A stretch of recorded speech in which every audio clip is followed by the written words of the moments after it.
Nagpahayag ng pagsuporta ang Bini member na si Gwen sa kapamilya housemate na si Carmel matapos nitong maging nominado sa programang Pinoy Big Brother.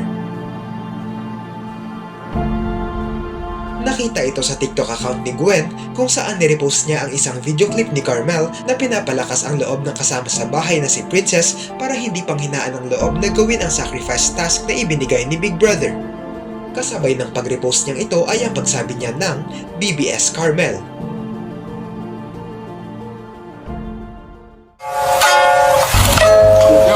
Go, Princess! Kayang-kaya mo yan! Mahal na mahal ka namin! Let's go!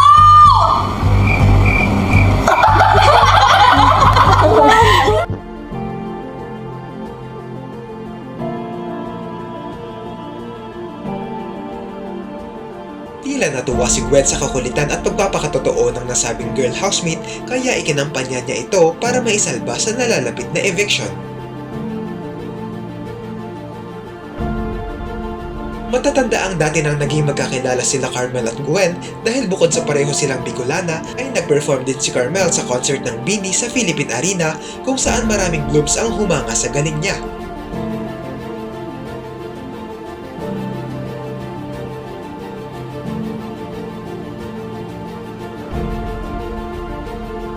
Dahil nga sa pagsuportang ito ni Gwen, maraming fans ni Carmel ang natuwa at muling nabuhayan ng loob dahil sa wakas ay may celebrity na ring sumuporta sa kanya na tiyak na makakatulong para mas tumaas ang kanyang boto.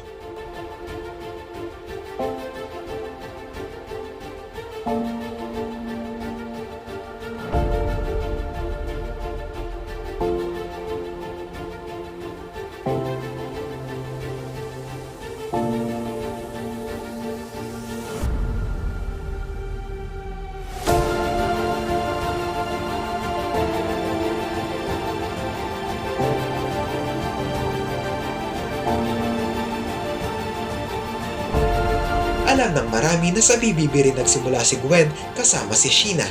Ngunit bigo silang mapasama sa Big Four ng batch nila. Pero kahit na ganoon, sumikat pa rin sila at patuloy na inuulan ng projects hanggang sa ngayon. Maililigtas kaya ng pagsuporta ni Gwen ang BBB housemate na si Carmel?